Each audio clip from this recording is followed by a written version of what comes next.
I'm not pulling out of the driveway. We all know what that means. It's time for the Drive to Work Coronavirus Edition. So as you all know, I'm using my home time to talk to lots of people. And today I have Corey Bowen talking about Kamigawa Neon Dynasty Commander. Hey, Corey. Hi, Mark. How's it going? Going good. So, okay, so I've spent a bunch of podcasts talking about the making of the main set, but this is the first podcast to talk about the Commander decks. So let's start from the very beginning. How do you guys even decide what decks we're going to make in a product? Yeah, so our Commander team, like our draft teams, are set up, or our main set teams are divided up into vision design and set design. And so for this set, Chris Mooney was doing the vision, and I was doing the set design, leading the set design. And this was also the same kind of split we had for Midnight Hunt and Crimson Vow. The whole Midnight Hunt, Crimson Vow, and Neo, which is the set code, so that's how I refer to it. Those three sets had the same kind of structure for the Commander team, so we were kind of in a rhythm for what we were doing. So it was mainly Chris Mooney's job to sit there and look at different deck themes and test them out against each other and figure out what we really wanted. I remember for this set, we had a few different options that we were looking at coming out of the Innistrad Commanders, which all of those four decks from Crimson and Midnight, those were all creature type themes. So it was a vampire, a spirit, a werewolf, and somewhat of a human stack. So those were all going in from those themes. And so I remember feeling pretty happy or confident that we were just going to do like a ninjas and samurai thing here. But for one reason or another, I think Chris said that samurai was harder to build at a pre-con level, and ninjas there were also so few of, that those also felt just like not super viable options for the pre-constructed decks. And then I remember us looking into something that kind of emphasized the two different kind of ideologies in this new futuristic Kamigawa, which was the tradition versus the modernization, or like the artifacts versus the enchantments as the mechanical theme in this set. And I think building off of that is where we got to one deck, which was fairly artifact centric, being the vehicles deck, and one deck that was, it has artifacts in it, but it was more flavored or centered around enchantments or auras, which is the red-green modified deck. Modified being a new mechanic that cares if your creatures have a counter, are equipped, or enchanted. So, I think a lot of the idea is you want the Commander deck to come from whatever the set is, right? And this set had a theme, right? And it had two very clear themes. So when the dust settled, that's what made sense. Yeah, when the dust settled, it made sense to take what was not just special about Kamigawa in general, but was special about this Kamigawa and, what's special about this set. And that was really the interplay through the artifacts and enchantments, which is you can very heavily see through just looking through the set, opening a booster pack. There's artifact creatures, there's enchantment creatures, So that's kind of one of the things we wanted to hone in on. So here's an interesting question. When you return somewhere, you have access, obviously, to cards from the previous visit. Does that make it easier to make Commander decks? Does it make it easier? It makes it easier, but not always. I'll say for Innistrad, obviously, there's been a few Innistrad sets, so certainly there should be some more creature type theme support for these specific creature types, like, we can make a pretty cohesive red-black vampires or blue-white spirits. Well, yeah, but, there's some cards we can use, but it turns out, a lot of those support cards didn't cater well towards making a deck. So, we still did it because it was heavy flavorfully, but the vampires deck had a lot of trouble finding a cohesive theme because vampires had just done so many things in the past. But in general, it's a great starting place. Kamigawa was kind of trickier because it was just another era of design. And I don't know, some of the old Kamigawa cards are just following different rules, and it was a bit harder to pull those forward. So is it determined ahead of time? Like, do you know going in how many new cards versus how many reprints there have to be? Yeah, sometimes it changes. In general, we're kind of aware of how many new cards are in each deck. Sometimes, yeah, like I said, sometimes it changes, but we kind of would like, at least by starting set, we're like, okay, this is probably the amount of new cards we're doing. Maybe there's a reason that the set lead is like, I'm supposed to pull back or I'm supposed to go more. Usually it's not influenced by, oh, I think this is what'd be good for this set, but it's more influenced by our Commander product suite as a larger collection of products on the shelf. It's like when those decisions about those change and those kind of are, maybe there's more decks, maybe there's less decks, maybe there's decks at this time or decks at that time. That environment changing, I think, more often influences how many new cards we'll put in a product, just because we want to make sure we're supplying the right flow and rate of new stuff to the format, but we also want to keep, these decks interesting and exciting. So we want more new cards to keep stuff exciting. Sometimes we were like, oh, maybe we can do less new cards because we just have enough here and we don't need to inject that much new content into the format at this point in time. Yeah, one thing I want to stress is for the audience. I think the audience has a lot of times thinks about sort of R&D of old as there's one entity and we just do everything. And the reality is modern, sort of modern R&D is, hey, there's a lot of specialties. For example, as you're talking about, there's people that focus, not that they do nothing else, but there's people that focus on Commander. And hey, like, for example, I know with you, the majority of what you do is Commander. And so there's a lot of focus on that. And that there's a group of people who are like, let's think of Commander and let's think of a larger Commander format of what's the environment and what cards do we add that help and this and that. And that, one of the things you're balancing is every Commander product is for Commander, but also it's tied to a premiere set, and it wants to sort of hit both things. It both wants to feel like a Commander set, but also feel like it makes sense with whatever's going with. And I know that can be a challenge. Yeah, it definitely is a challenge. Trying to connect to the main set, do new stuff. I think it's really fun to have the main set as a starting point. Like, we used to make these Commander decks where we would just completely fabricate what we think we should do that year. I never really got to work or lead on one of those products, but I really enjoyed starting from a world, being like, we know we like this world. We have people with world building resources on this world at this time. So let's start at the starting point and see what we can come up with.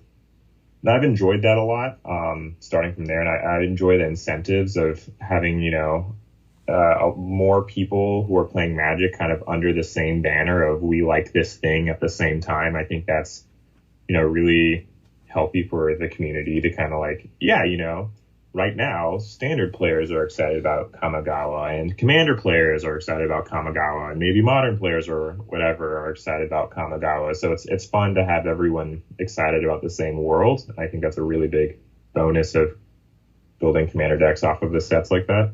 Yeah, another big bonus I think that people might not realize is when you keep making something, it's really helpful to have different starting points. Like one of the things about making Magic, and I feel this very strongly, is I want to start every set that I do from a different place than some other set has started. And having the Commander have this world and set to sort of riff off of, this gives you a very would you have made the two decks you made for this product if you were just making things in a vacuum? And most likely you never would, These are very specific to this time and place. Yeah, totally. I also think if you are sitting there making your own starting points for products, you're going to run out of your own creativity at some points. And it's really useful to adapt your creativity to a different starting point, because that starting point someone else thought of or a team thought of. And you take what they thought of and you combine it with what you think of and you make something no one would have ever thought of.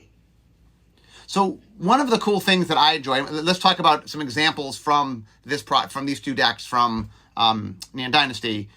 There's a couple cool things you get to do. So one is You work with the creative team. Sometimes there's cool characters that we couldn't fit. We couldn't fit in the main set, but you guys have like some extra shots to get characters. You want to talk about any of the characters, any of the legendary characters in either of the two decks? We're like, hey, we didn't have a chance to do this, but here we actually had a chance to do it. Yeah, most of the characters we're using in Commander, in the decks at the very least, most of those I think were stuff that I don't think there's any callbacks in the Commander decks. The characters are mostly things that we kind of thought of like as a concept that would fit in the world. So for the vehicles deck, we have like a hotshot pilot character, like, oh, this is a young Moonfolk pilot, legendary pilot seemed like a cool thing to hit, and then here's their big mech as the secondary commander. So it was more reaching trope space within the Kamigawa world. I know do you know what's going to be revealed by the time this podcast comes out? I believe that they will know all the decks by the time this podcast comes out. Will they know the set booster cards? I believe they will know the set booster cards. I mean, how about this? I'm not going to release it until they know everything. How's that? Yeah. So you talk freely. One of the things that, for the set booster cards, there's 5 Myojin, which are like really big, like 8 mana, 9 mana, 7 mana legendary creatures from the original Kamigawa block that would like come in with an indestructible counter and then remove it for some crazy effect. And I thought those were really cool. I thought they were commander sized because they're obviously like these huge splashy creature spells. And they're legendary, which is also a very commander hot word. So for set boosters, I thought it was fun to try to make 5 more Myojin in that way, because we hadn't done so in the main set. The main set hadn't used this space, so I thought that was certainly a fun callback to do. I know the main set did a really, really good job figuring out what was worth it to call back in Kamigawa and where to pay their homages and such. So the commander set was mostly trying to figure out what else we could do. Yeah, another thing that you get to do in Commander, which is kind of fun, is the main set, like, it has mechanics, it has evergreen mechanics, and has mechanics specifically for that set. But you guys have access to other older mechanics. So, like, if there's a really cool, hey, this mechanic on one card would be very flavorful in this world, you guys get to do that. And that's not something that, that is something that only you can do that is harder for us to do in the Premier set. Yeah, we have a few of those. I know in the blue-white vehicle set, there's maybe 3 new cards with Improvise. Improvise being the mechanic from Aether Revolt, where you can tap artifacts for mana to pay for that spell with Improvise, much like Convoke, but with artifacts. We kind of, Commander teams really enjoy bringing back those other older mechanics. Sometimes they're for flavor reasons, sometimes they're just, fun nostalgia to call back on, but really, it's just very delightful. It's delightful for us. I think it's very delightful for the players, so we love doing it. Yeah, it's funny. One of the things we always do early in Vision is we say, hey, what mechanics can we bring back? Like we're in this world. And a lot of times there's things that are like, that would be cool on a card or two, but like it just, in order to bring it back in the main set, you have to really support it on enough cards to justify it. But Commander's like, you can make one card. If there's just one cool card, make the one cool card. And that's hard for us to do in the main set. So there's some freedoms there for the Commander decks to do some cool stuff that we just can't do in the Premier set.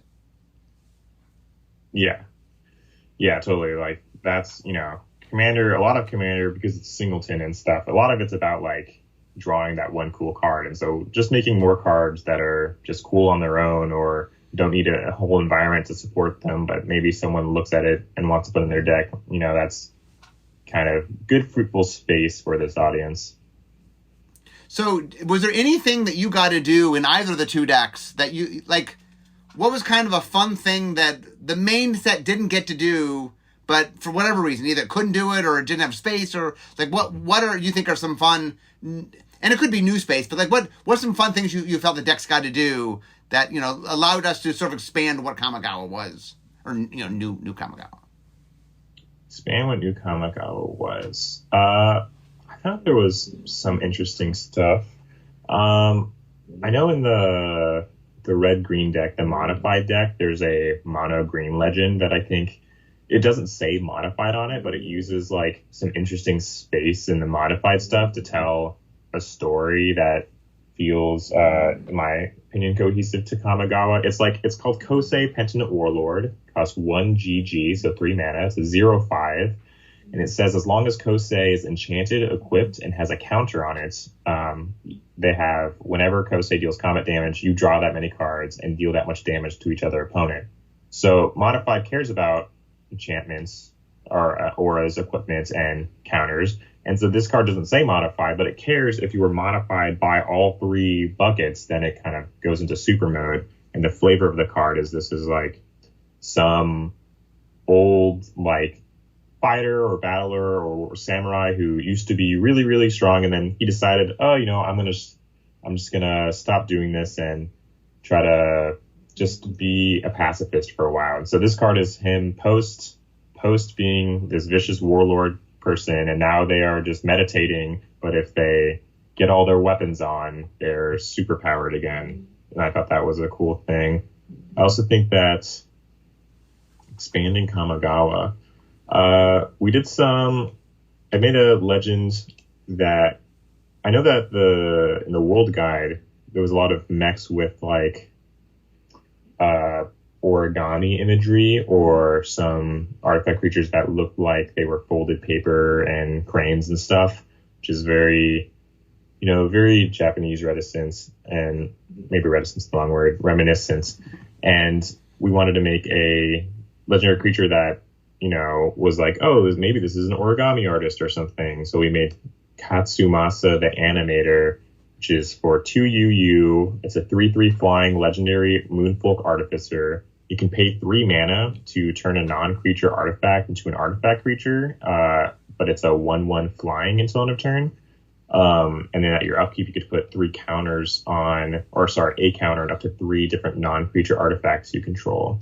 So this is kind of a commander that likes to animate artifacts that like to be animated because you can just put counters on stuff. But this really started from us thinking about, the origami imagery from the World Guide and how we could show a legend that, is an origami crafter or emphasizes that, aspect of this new imagery from what the world building people were working with. So do you have other favorites like of stuff you designed or was given to you? Not necessarily that you designed personally, but yeah. I mean, I like a lot of the set booster cards this time around, to be honest. So do you guys, just real quickly, does the people who make the commander decks also do the set design cards, or is that a different team? Oh yeah, sorry. We totally do that. Usually the commander teams are directly responsible for also making the set booster cards. So we'll be doing the decks, we'll be making the new cards, and we'll be thinking to ourselves, we are spending a lot of time and energy thinking about what feels like this set and what feels like commander, like what would make a good commander precon. But sometimes, we're like, oh, this would be such a sweet commander to have in this world. But it's not in the main set. And we can't really put it in our decks because maybe it doesn't make sense in the 2 decks we like, or maybe it doesn't even make sense to make a deck out of to begin with. An example here is there's a 5-color shrine commander. And so there's a bunch of shrines, and now this is a commander for the 5-color shrine deck. And we thought that was a really, love that space as an example of a set booster card of like, here's a legend that we were spending so much energy thinking of cool commander stuff. This is something thought of, and it was too cool, to not, or to let go. So what does it do? What can you read what it does?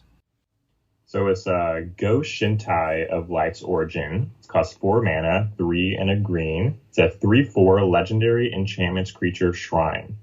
It has an activated ability where you could spend Wooburg, 1 mana of each color, and tap it to return an enchantment card from your graveyard to your battlefield. And then when Go Shintai or another non-token shrine you control enters the battlefield, you get to make a 1/1 colorless shrine enchantment creature token. So this is great for shrines because you want to have a lot of shrines, and this is a good way to like double your shrines. When you play a shrine, you get a little 1/1 shrine. It's a little fragile, it can die, but for the time being, it's making your other shrines stronger, which is great. Very excited about that card. Yeah, one of the reasons that we started making the set design cards is we found there were cards that didn't quite make sense in the main set and didn't fit in the Commander decks, but we knew would be popular, especially for Commander. And so that's a perfect example of, hey, it's a really cool card. It doesn't it doesn't do anything in draft. It doesn't fit in either Commander decks, but hey, we want that card to exist. Another example is, for example, I think your 2 decks were white, blue, and red, green, correct? Right. Right. So if we have a cool black card that you guys want to make, well, there's none of the decks can have a black card. So that's where like the set design usually can pick up the slack a little bit of, it's very common when you make 2 decks that there's a color that falls through the cracks because often the decks are 2 color. And then I know we make set designs to like sometimes pick up the slack when that happens. Yeah, that's often how I'll do it. I have this kind of structure that I like to follow. You know, other leads might think differently, but when I'm doing set booster cards, I like having like the 2 mythics, or like one of the mythics is a legendary, and then the other mythic is a wild card, exciting thing. And then there will be 6 rares, and 5 of them will be part of a cycle, and that last one will be a color that's underserved from the deck. So, you know, in these set booster cards, there's the Myojin cycle at rare, and then there's a black card, and then there's 2 mythics. In this case, they're both legends because we had 2 cool legend ideas. So one of them was the Shrine Lord. What was the other one? The other one, very delightful. So the other one is Yoshimaru Ever Faithful. It's a white 1 mana 1/1 legendary creature dog. We're trying to make a callback to Isamaru. So it's a 1 mana 1/1. Whenever another legendary permanent enters the battlefield under your control, you put a 1/1 counter on Yoshimaru. And it has Partner, which is a little bit wild. Partner is a very volatile mechanic. Obviously, we made a bunch in Commander Legends, but ever since its kind of creation in whichever Commander set it came out, because I get Commander sets confused a lot. But when Partner came out, it was, you know, made a huge impact on the Commander formats.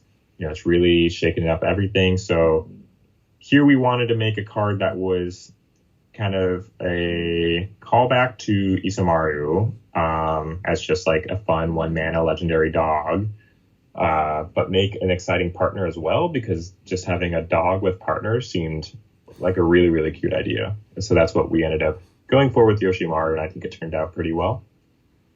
Yeah, it's funny. A lot of times what happens is you just get a really cool idea and you're like, I want to bring this to life. This is a cool idea. And, you know, we know there's an audience. Like one of the things you learn over time is there's certain audiences for all sorts of different things, and you want to have a variety of stuff. And like, for example, there's dog lovers out there. So from time to time, we like making dogs because we know there are people that just have a lot of fun when we make dogs. And we've been trying to make more, like one of the things if you look at our dogs, we've been trying to make a variety of dogs. So like, no matter what kind of dog you like, at some point we'll make the dog you love. So we keep making different dogs. Right. The great thing about making dogs is that there's quite a big audience for dogs. People love them. Yes, dogs and cats are both strangely very popular, so go figure. I wonder why. So I can see my desk here, so we're not too far away from me getting to work. But any other thoughts about what was unique about this Commander product that is different from other Commander products? How did this one stand out in a way that's uniquely its own? Yeah, I mean, honestly, the whole Kamigawa world this time around is, in my opinion, so unique, such rich mechanical space. I thought that these decks did a really good job finding some appealing mechanical space and themes for each of the decks. These are certainly not the decks that I was going to think of if I were doing it on my own. So props to Chris Mooney and Daniel Holt for really brainstorming and coming up with these 2 themes that I think ended up working out really well.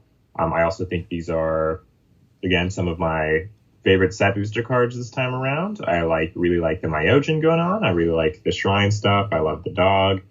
I think there's a lot of really, really neat new cards in this set as well that aren't commanders that can just go in your 99 and have a really good time. So check them out. So any final examples of like individual cards that you just sort of love?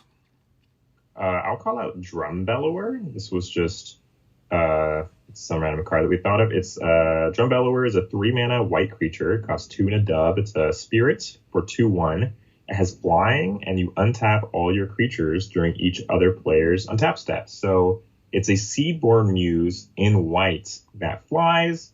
It's a mana cheaper or a few mana cheaper or something, and it only untaps your creatures though. But it seemed like really cool space for white and a really nice callback to a card, and it's not as frustrating as maybe untapping all your permanents. But so it's fun. You can repeat your activated abilities. Just seems something that made sense in this set, and it turned out that it synergized good enough with crewing vehicles and having a bunch of tapped creatures all the time that we liked putting it here. So interesting. One of the things about this set is we decided to make our vehicles mechs, something that would make a lot of sense in this particular environment. Was having vehicles be mechs, did that add any sort of interesting twist to how you did vehicles? Not so much a twist. I felt like it was like where the excitement was coming from. Like, the driver for making the vehicles deck was like, yeah, we can make a vehicles deck, and it's going to be full of mechs. Like, we can make some new mech creatures. So we have, like, a white new vehicle, a blue new vehicle. We have our secondary commander is an 8/8 vehicle mech, and it's like a vehicle that can be your commander. Do you want me to read that one? Sure. That sounds cool. It's Shurikai Genesis Engine, 4 mana, 2, a white and a blue. It's a legendary artifact vehicle, 8/8. You can pay a mana and tap it to draw 2 cards and discard a card and make a 1/1 pilot token that can crew vehicles as though its power were 2 greater. It has crew 8s, so it's crew 8 for an 8/8, and then it can be your commander. And I think a lot of people, there's that kind of space of just a giant mech that's cool, but there's a lot of people that will find a lot of delight from having this non-creature permanent be their commander. So I'm really excited about that one. So how do you decide when something can be your commander? Because, I mean, there's a lot of... we get pressure for that all the time. Can this be your commander? Like, what's the dividing line for you when you decide that to make that true? Right. For me, it's like safeguarding the frequency. I don't want to like overuse that line and have everything be your commander, but it's also in general like the rule of cool. If it just, we should make something like this a commander, that seems really cool, that seems really awesome, this feels like a commander, then we'll do it. Which I thought was really the case in this sense, is just making a giant vehicle that was related to the base commander, making that your commander, I thought was a really cool idea. It's also this idea where we're making 2 commanders that could lead a vehicle deck. Makes sense that one of those commanders is a pilot, because if I'm leading a vehicle deck, it's cool that my commander's a pilot. We already have Depala, a red-white vehicle commander that exists from Kaladesh. So the other thought is, like, what are we going to make the second vehicle commander? Like, just an artificer, another pilot? Well, wouldn't people who really like vehicles like a vehicle as their commander sometimes? And there was just a lot of different pressures that was like, okay, we should use the can be your commander line here. Seems really cool. I think it's worth the rule of cool, so we've done it. I like the rule of cool. That's good. Yeah, a lot of times it's just a matter of, like, would people like the end product? You're like, sometimes you decide to do things because you're like, you have to see the end product and the audience and, like, right, will you really excite the players that's intended for? Anyway, so we are wrapping up here, but any final, we talked about real quickly, since we talked about the vehicle deck, any final thoughts on the red-green deck? I mean, I like the red-green deck a good bit. I think it's a great, deck to... So Aura's equipment's counters, all very popular, but usually siloed into their own decks. I know AFR Commander had an Aura's and equipment deck, but this is a chance to not only like, you can build your equipment or Aura deck in red-green, which is not something you've done before, but it's also a chance to try to bring those 3 strategies together in a really interesting way. It looks like it's a deck that kind of rehashes old strategies, but combining those 3 aspects makes for a really unique gameplay experience that I think is really cool. I'm also a very, very big fan of the secondary commander. I think it's really awesome, so please check it out. Tell us, what is the secondary commander? Yeah, sure. It's Kaima, the Fractured Calm. It's 2, a red and a green. It's a legendary creature spirit. It's a 3/3. So at the beginning of your end step, you goad each creature your opponents control that's enchanted by an aura you control, and then you put a 1/1 counter on Kaima, the Fractured Calm, for each creature goaded this way. So the idea is that every enchantment you have kind of acts as a vow in some sense. Vow being these auras that kept things from attacking you. Or an impetus from the Ikoria Commander. Impetuses were similar auras that just goaded the creature. So you could, I have, Order of, or Ordeal of Nylea or something, and I can enchant my opponent's creature with any aura I want, and suddenly that creature is goaded. I thought it was really interesting to make a creature that made all of your auras into vows in some sense, because it's fun political play, it's pretty aggressive. And I've been looking for a spot to make a card like this for a while, so I'm very happy to have landed it here in a deck that has a bunch of auras. And I like that, if you're playing the Phase Commander and playing the modified game, you really want to enchant your own stuff with the auras. But if you're playing the secondary Commander on the same precon, every aura you draw is a chance to goad an opponent's creatures. And it's just a completely different gameplay for the secondary Commander, which I really, really like. Yeah, one of the things that's just behind the scenes is you come up, when you design Magic cards, you come up with cool ideas all the time, but not every cool idea makes sense in the set that you're making. And so it's very common to hold on to cool ideas and just wait for the right place for them to show up.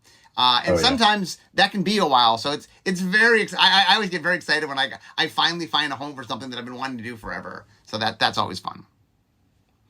But anyway, I can see my desk. So it looks like I finally made it to work. So instead of talking magic, it's time for me to be making magic. So I wanted to thank you, Corey, for being with us. Thanks for joining us.